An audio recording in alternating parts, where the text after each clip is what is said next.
keturunan daripada Sa'ban bin Sangha ini, saya ini dari garis ibunya. Tahir Birando punya anak dua, yaitu ibu saya dan Imam Haji Birando. Tapi Haji Birando meninggal, anaknya juga berapa tahun kemudian meninggal, tinggal cucunya.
Ya, alhamdulillah Sa'ban bin Sangha dan pengikutnya itu turun pertama kali di Fatu Besi yang sekarang ada Kelurahan Oiba.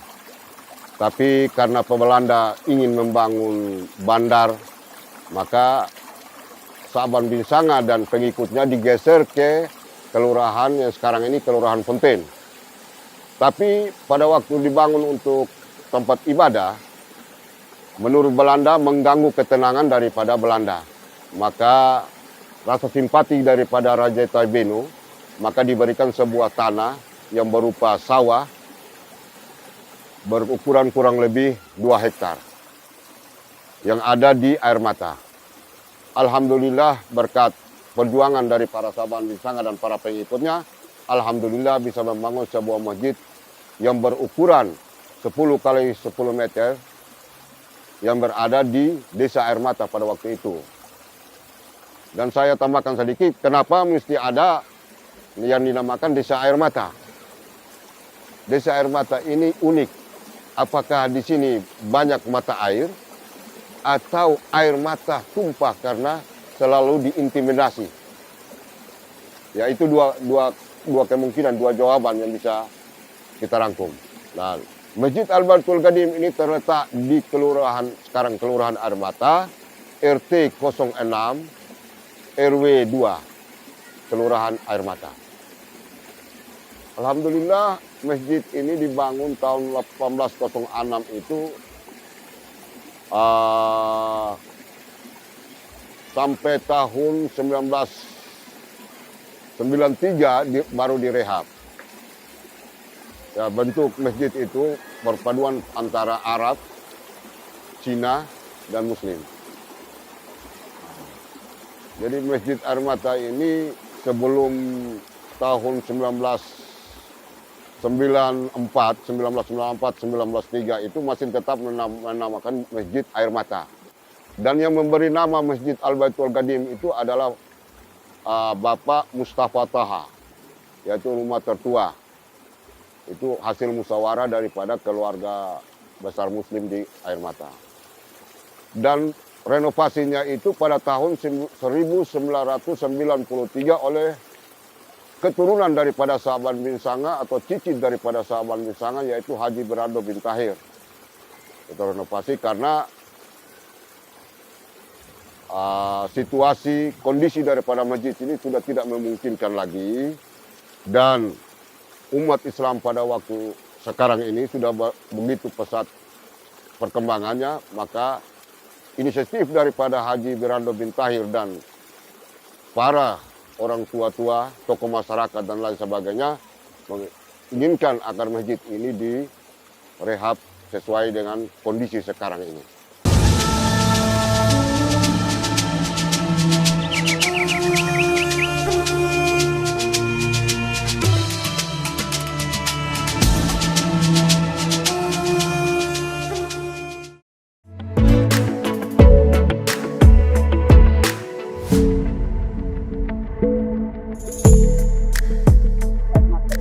dibangun oleh Sa'ban bin Sangha bersama dengan pengikut-pengikutnya dengan ciri khas perpaduan antara Jawa, kemudian Arab, kemudian Cina. Nah, ini ciri khas ini dari segi arsitekturnya melambangkan sebuah persatuan. Ketika itu Belanda ingin untuk mengganggu jalannya dakwah Sa'ban bin Sanga ini, tetapi dibuat semacam ada ring-ring, artinya ada semacam perlawanan-perlawanan yang dibuat strategi untuk supaya kekuatan-kekuatan Belanda itu menjadi lemah. Nah, sehingga di dalam kampung ini dibagi menjadi 3 ring. Ada di bawah itu namanya pagar sabu, dibuat menjadi pagar-pagar itu. Kemudian di tengahnya adalah pagar Taibenu, pagar Termanu, dan di atasnya itu adalah pagar Taibenu. Nah, kelompok-kelompok inilah yang menjadi kekuatan untuk melindungi jalannya dakwah oleh Sa'ban bin Sanga. Nah, akhirnya ketika itu lemah oleh Belanda, tidak bisa untuk melawan atau memindahkan sebuah masjid yang sudah dibangun oleh Sa'ban bin Sanga. Masjid ini dan mengurus masjid ini kepada 3 orang anak, yaitu Birando, Abdullah, dan Wafid. Birando dihibahkan sebagai imam, Abdullah sebagai khatib, dan Wafid sebagai muadzin. Jadi mulai dari pertama, imam yang pertama itu adalah Sa'ban bin Sanga. Imam yang kedua adalah Birando. Imam yang ketiga adalah Ali bin Birando. Kemudian imam yang keempat adalah Jamaluddin. Imam yang kelima adalah Abdul Ghani. Imam yang keenam adalah Tahir bin Birando. Dan imam yang ketujuh adalah Birando bin Tahir. Nah, sampai dengan hari ini Birando bin Tahir itu wafat itu di tahun 2007. Dan dalam kesempatan itu terjadi transisi imam sehingga kosong, maka ditengahnya waktu itu oleh imam sementara yaitu Bapak Abdurrahim Mustafa yang jabatan waktu itu bisa dikatakan sebagai wakil imam. Namun dalam pelaksanaan sepanjang beliau laksanakan hingga sampai 2015, maka sebelum itu dibentuklah Dewan Pembina, dan untuk ketua itu waktu itu adalah Pak Burhan Mustafa, dibentuk Dewan Pembina dan dipilihnya ketua yang periodenya 2015 sampai 2020, 5 tahun, dan diangkat sebagai salah satu ketua panitia atau kini ketua yayasan adalah Bapak Haji Musa Imran. Maka beliau kewajiban sebagai tupoksi beliau untuk beliau mengangkat imam dan pengurus-pengurus BKM dan Badan Iria, Badan Iroda untuk mengurus kemakmuran masjid di Al-Baitul Qadim ini. Di sini juga punya adab-adab di dalam masjid. Nah, ini tidak terlepas sampai dengan hari ini. Kami sebagai pengurus yayasan punya tanggung jawab untuk menjaga, merawat, dan melaksanakan apa yang sudah ditanamkan oleh orang-orang tua kita. Contohnya, seperti untuk meletakkan beduk, kemudian muadzin, kemudian mimbar, kemudian mihrab, itu semuanya itu menunjukkan bahwa kepemimpinan itu harus ada pada depannya. Contoh misalnya mihrab. Tidak bisa kita pasang mihrab itu dengan beduk, dengan mimbar, dengan apa itu tidak sejalan dengan arah itu. Jadi contohnya misalnya beduk, dia posisinya di sebelah kanan, kemudian muadzinnya, kemudian mimbarnya, kemudian mihrabnya. Jadi dia itu menunjukkan adab-adab yang harus ditempati ini. Nah, ini tidak dimiliki oleh masjid-masjid di luar selain dari Masjid Air Mata ini. Nah, oleh karena itu kami dari pengurus yayasan punya sebuah tanggung jawab untuk menjaga ini. Tidak bisa kita membuat atau mendesain sebuah rumah ibadah tanpa melihat budaya, kemudian adab-adab yang sudah ditanamkan oleh pendahulu-pendahulu itu.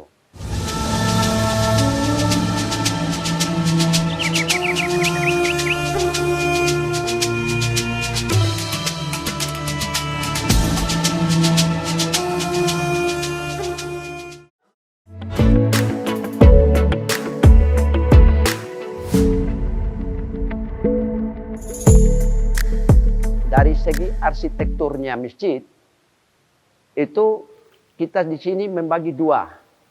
Ada dua bagian. Ada yang mengurus fisiknya bangunan, ada yang mengurus jalannya ibadah. Jadi ada dua ini namanya Kampung Imam dan Kampung Raja. Ini sampai dengan hari ini dua komponen ini tetap kita berpegang teguh pada hal-hal yang sudah dilakukan pada orang-orang tua kita terdahulu. Kampung Imam itu dia ditugaskan untuk melaksanakan tugasnya ubudiyah. Tugas ubudiyah ini yaitu tugas-tugas keagamaan. Ada jamaah, ada umat, ada masyarakat yang ingin bertanya tentang masalah-masalah keagamaan, itu masuknya di Kampung Imam. Kemudian Kampung Imam punya tugasnya untuk melaksanakan ubudiyah di dalam masjid ini. Sedangkan Kampung Raja, Ukhwaniyah. Ukhwaniyah itu dari segi sosial kemasyarakatan. Dan untuk masjid, dia punya tugas itu untuk menjaga fisiknya bangunan. Posisi dia adalah raja. Rajanya namanya Badarudin, keturunan Badarudin. Itu posisinya dia di atas. Jadi dia dalam membuat fisik bangunan, tugas dia itu tuh adalah untuk menjaga ini, bangunan ini. Itu adalah Kampung Raja. Kemudian dalam ritual-ritual, Kampung Raja ini punya kerjasama dengan Kampung Imam. Nah, Kampung Raja, dia dalam melaksanakan sosial kemasyarakatan. Pembangunan masjid itu pada waktu itu air mata ini belum ada ini. Yang ditempati pertama adalah Sa'ban bin Sangha dan pengikutnya. Maka dana yang didapat itu adalah patungan daripada Sa'ban bin Sangha dan pengikutnya. Itu membuat kesepakatan untuk membangun masjid daripada hasil daripada sumbangan daripada pengikut-pengikutnya Sa'ban bin Sangha. Nah, dan kayu-kayu ini diambil dari luar daripada kampung ini. Ya alhamdulillah, ini 4 tiang atau 4 pilar yang seolah-olah diangkat dari bawah ke atas, yang dasarnya adalah tiang dari kayu. Maka 4 tiang ini menandakan 4 suku guru. 4 suku guru ini adalah Birando, Badarudin, Talib, dan Mustafa. Yang pertama kali mendiami di desa atau kelurahan Air Mata yang sekarang ini. Nah, ini adalah lambang daripada 4 suku guru yang ada di Air Mata. Tapi waktu dulu ini barang masih dari kayu. Masjid lama ini tiangnya dari kayu. Tapi sekarang sudah modern dan untuk menopang kekuatan dari atas, alhamdulillah dengan cor dan lain sebagainya. Tapi bentuk daripada 4 tiang ini alhamdulillah masih bertahan hingga hari ini. Jadi masjid yang dibawa itu memang dari awalnya itu mihrab. Mihrab itu dari awal sampai hari ini tidak pernah berubah. Hanya yang ada sekarang ini seolah-olah diangkat mihrabnya ke atas. Jadi dia punya titik pusat antara mihrab bawah dengan mihrab atas itu sama. Jadi mihrab bawah itu ada, yang sekarang kan kita lihat mihrab yang di atas agak sedikit besar. Jadi di tengah-tengahnya itu ada mihrab bawahnya itu. Masjid ini punya 2 lemari, lemari sudut. Yang besarnya kurang lebih berdiameter tingginya 3 sampai 3,5 meter, berdiameter 2,5 meter, 4 pintu. Itu ada lemari 2 sudut. Lemari 2 ditempatkan di sudut masjid, depan masjid. Tapi memang masjid ini dari zaman dulu masih adanya masjid ini, itu cuma warna putih dan warna kuning. Kayunya itu berupa warna kuning. Jadi tidak ada warna yang temboknya itu dioker warna hijau, kuning, tidak ada. Itu tetap dia warna putih.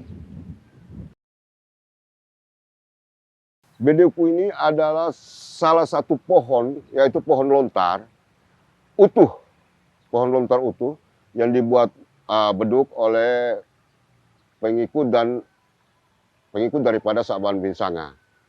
Nah, beduk ini kalau kita lihat beduk sekarang ini ada dari papan atau dari kayu yang disambung-sambung, tapi beduk air mata itu utuh daripada pohon lontar. Ya. Dan di situ hasil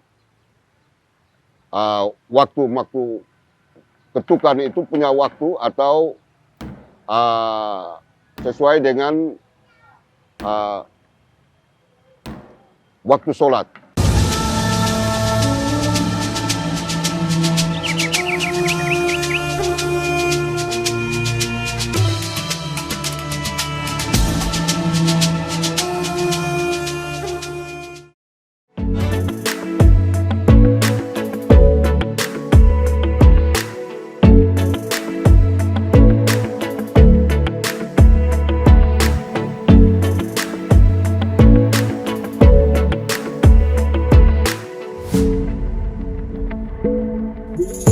Armata ini ada dua suku, yaitu Arab dan Melayu. Ya, Arab ini yang sekarang yang ada orang bilang ada Al-Hati, ada As-Sigaf, ada Jawas. Tongkat untuk naik ke atas mimbar itu adalah kepunyaan daripada Bofet.